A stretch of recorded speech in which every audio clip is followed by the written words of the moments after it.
22শে জানুয়ারি তৃণমূলের সম্প্রীতি মিছিল, বিরোধিতায় আদালতে শুভেন্দু অধিকারী মিছিলের দিনক্ষণ পিছোতে আবেদন।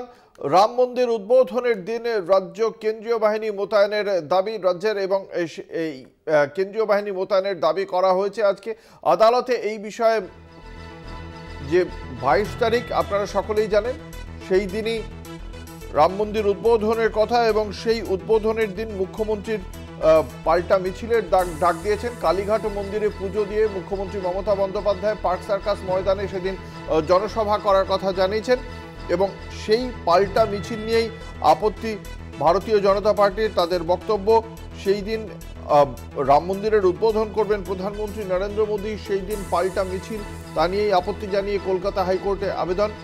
এই সম্প্রীতি মিছিল পিছনোর আর্জি জানানো হয়েছে রাজ্যের বিরোধী দলনেতা শুভেন্দু অধিকারীর পক্ষ থেকে। কলকাতা হাইকোর্টে আবেদন জানিয়েছেন তিনি।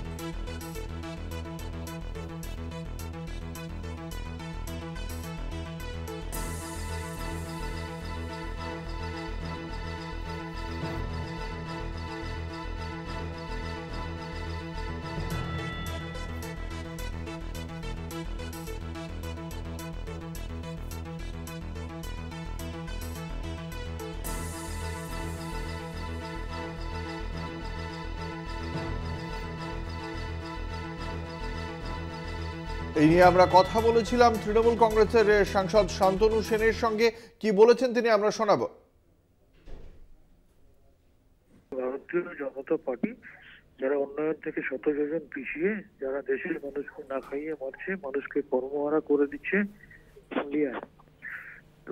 তারা ধর্মীয় মেরুকরণের রাজনীতি করতে অসম্পূর্ণ মূর্তিকে অনৈতিকভাবে প্রাণ প্রতিষ্ঠান নামে রাজনৈতিক যে মহড়া তৈরি করেছে, যার বিরোধিতা করেছেন স্বয়ং শঙ্করাচার্যরা। আর মমতা বন্দ্যোপাধ্যায় তিনি বলেছেন 22 তারিখ একটা সম্প্রীতি মিছিল করবেন সর্বধর্ম সমন্বয়ের বার্তা নিয়ে।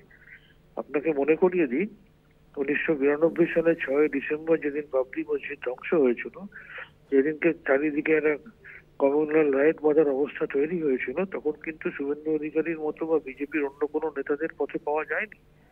তখন কিন্তু রাস্তায় ছিলেন দুজন মহিলা, একজন মাদার টেরেসা, একজন মমতা ব্যানার্জি। সুতরাং মমতা ব্যানার্জি সবসময় সর্বধর্ম সমন্বয়ের বার্তা নিয়ে চলেন, আর বিজেপি সবসময় বিভাজনের রাজনীতি করেন। মমতা বন্দ্যোপাধ্যায়ের এই মিছিলকে বিজেপি ভয় পেয়েছে বলেই আদালতের মধ্যে দিয়ে বন্ধ করার চেষ্টা করছে। এদিকে তৃণমূল কংগ্রেসের পাল্টা রাজ্য বিজেপির মুখপাত্র শ্রমিক ভট্টাচার্য, তিনি কি বলেছেন শোনাবো।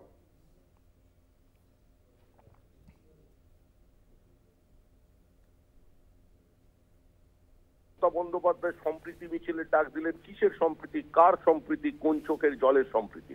এগুলো বিভাজনের রাজনীতি। উনি রামকে কমিউনাল বানাতে চাইছেন। উনি রাম মন্দিরের বিরোধিতা করছেন, প্রকাশ্যে বলতে পারছেন না। উনি নজরুল ইসলামের কাছে রাম শিখতে চান না, উনি আফজল গুরুর থেকে রাম শিখতে চান। পশ্চিমবঙ্গের সংখ্যালঘুদের মনে রাখতে হবে যে আজকে একটি পৃথিবী বদলাচ্ছে, দৃষ্টিভঙ্গি বদলাচ্ছে, মানুষের জীবন ধারণা চেতনা বদলে যাচ্ছে। তো আপনারাও একটু সচেতন হন। কতদিন আর ভোটার হয়ে থাকবেন? কতদিন শুধুমাত্র রাজনৈতিক দলের হাতে ক্রীড়নক ওই কনসলিডেটেড ভোট ব্যাংক হয়ে থাকবেন? এর বেরিয়ে আসার চেষ্টা হয়েছে। মমতা বন্দ্যোপাধ্যায়ের এই যাত্রার কারণে যদি পশ্চিমবঙ্গে কোনো জায়গায় সাম্প্রদায়িক পরিস্থিতি শৃঙ্খলা নষ্ট হয়ে যায়, কোনো জায়গায় উত্তেজনা তৈরি হয়, কোনো জায়গায় আবার রামনবমীর মতো সংঘর্ষ তৈরি হয়, তার জন্য উনি দায়ী থাকবেন।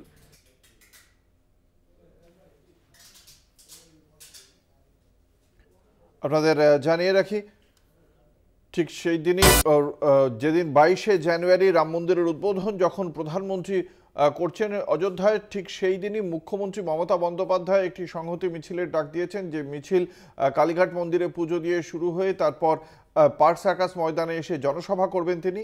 ওই একই দিনে রাজ্যের বিরোধী দলনেতা শুভেন্দু অধিকারী তিনি প্রথমত তাঁর বিধানসভা ক্ষেত্র নন্দীগ্রামে যেমনভাবে এই রাম মন্দির সংক্রান্ত বেশ কিছু এই ধর্মীয় মিছিলে অংশগ্রহণ করবেন, তারপরে কলকাতাতেও একটি ধর্মীয় মিছিলে অংশগ্রহণ করবেন এবং সেই মিছিল যদিও অরাজনৈতিক মঞ্চ থেকে করা হতে পারে বলেও এখনো পর্যন্ত জানতে পারা যাচ্ছে এবং সেক্ষেত্রে পুলিশ তাদের সেই মিছিলে বাধা দিতে পারে বলে আশঙ্কা করেই আগে থেকেই কলকাতা হাইকোর্টের দ্বারস্থ হয়েছেন শুভেন্দু অধিকারী। মামলার অনুমতি দিয়েছেন বিচারপতি ট্যান্ডনের ডিভিশন বেঞ্চ।